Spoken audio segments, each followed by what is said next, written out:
That's my quick comment. Punjab के मुख्यमंत्री भगवंत मान की हालिया स्वास्थ्य स्थिति और उनके खिलाफ मिली धमकी ने पूरे राज्य में हड़कंप मचा दिया है। आज मोहाली के फोर्टिज अस्पताल में भर्ती होने के बाद सांस लेने में तकलीफ की शिकायत के बीच एक धमकी भरा ईमेल आया, जिसमें दावा किया गया कि सीएम को दुनिया के सबसे खतरनाक रेडियोएक्टिव पदार्थ पोलोनियम 210 से जहर दिया गया है।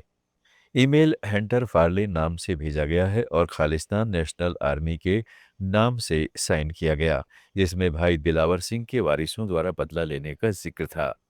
धमकी में कहा गया है कि अगर सीएम बच गए तो पूर्व मुख्यमंत्री बेअंत सिंह जैसे हाल होगा और अस्पताल से केवल उनकी लाश मिलेगी।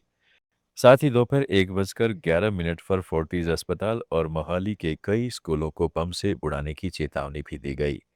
इस ईमेल ने तुरंत हाई अलर्ट ट्रिगर कर दिया। पंजाब पुलिस, इंटेलिजेंस एजेंसियां, बॉम्ब डिस्पोजल स्क्वाड और स्नीफर डॉग्स को तैनात किया गया। अस्पताल और स्कूलों को घेर लिया गया और सर्च ऑपरेशन शुरू कर दिया गया। जनता से अफवाहें न फैलाने की अपील की गई, क्योंकि मोहाली चंडीगढ़ क्षेत्र में ऐसे धमकी वाले ईमेल पहले भी कई बार आए हैं और ज़्यादातर झूठे साबित हुए हैं। जैसे जनवरी 2026 में पंजाब सचिवालय और स्कूलों को मिली धमकियां। सीएम भगवंत मान की भर्ती की वजह सांस लेने में दिक्कत बताई जा रही है, जो हाल की रैलियों और थकान से जुड़ी लगती है। यह उनकी कुछ दिनों में दूसरी भर्ती है। पहले ब्लड प्रेशर बढ़ने पर भी अस्पताल गए थे। उनकी हालत स्थिर बताई जा रही है, लेकिन कोई मेडिकल रिपोर्ट या आधिकारिक बयान पोलोनियम पॉइजनिंग की पुष्टि नहीं करता। पूरा दावा सिर्फ उस अनाम ईमेल पर टिका है जो खालिस्तानी एक्सट्रीमिस्ट ग्रुप से जुड़ा प्रतीत होता है। ईमेल में रेफरेंडम समर्थकों को गैंगस्टर बताने और एनकाउंटर का बदला लेने का जिक्र है। Police cyber team email trace कर रही है, लेकिन अभी तक कोई ठोस सबूत नहीं मिला कि यह वास्तविक जहर देने की घटना है या सिर्फ मनोवैज्ञानिक दबाव बनाने की कोशिश। और अब बात करते हैं पोलोनियम 210 की, जो इस धमकी का मुख्य केंद्र है। पोलोनियम 210 एक रेडियोएक्टिव आइसोटोप है जो यूरेनियम के डीके से प्राकृतिक रूप से बनता है, लेकिन ज़्यादातर न्यूक्लियर रिएक्टर या पार्टिकल एक्सीलरेटर में कृत्रिम रूप से तैयार किया जाता है। यह अल्फा पार्टिकल्स उत्सर्जित करता है जो बाहर से त्वचा को पार नहीं कर पाते, इसलिए बाहरी संपर्क में कम खतरनाक है। लेकिन अगर निगला जाए, सांस ली जाए या घाव से शरीर में प्रवेश कर जाए तो यह बेहद घातक साबित होता है।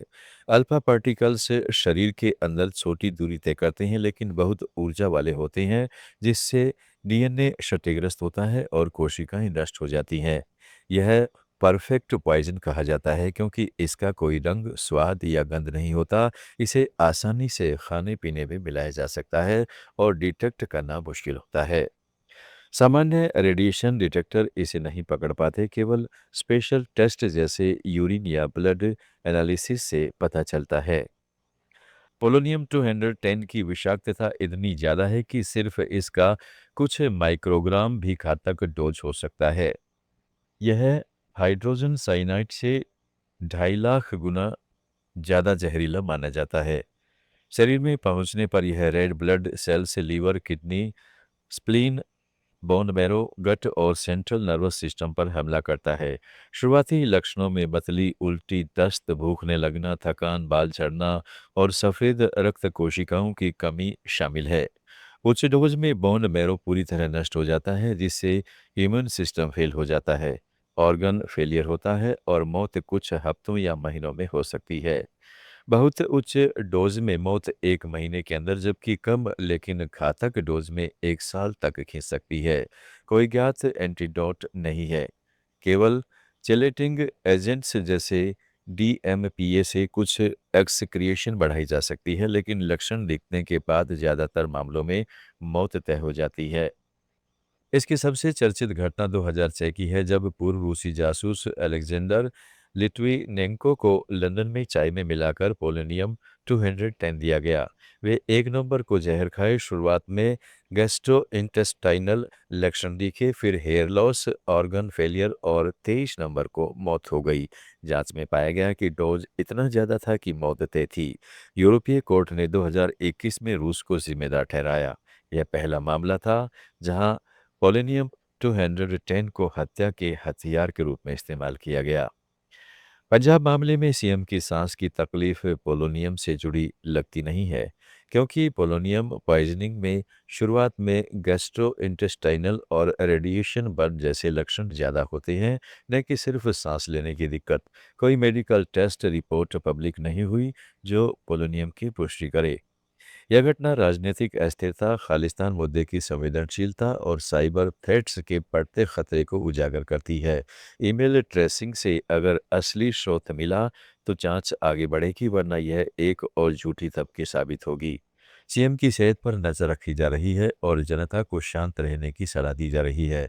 कुल मिलाकर पोलोनियम जैसा दुर्लभ और घातक पदार्थ इस्तेमाल का दावा डराने वाला है, लेकिन बिना सबूत के यह सिर्फ अफवाह जैसा लगता है। स्थिति कंट्रोल में है, लेकिन सतर्कता जरूरी बनी हुई है। आप सुन रहे थे let's mind more than radio. Follow कीजिए हमें हमारे सोशल मीडिया प्लेटफॉर्म्स पर।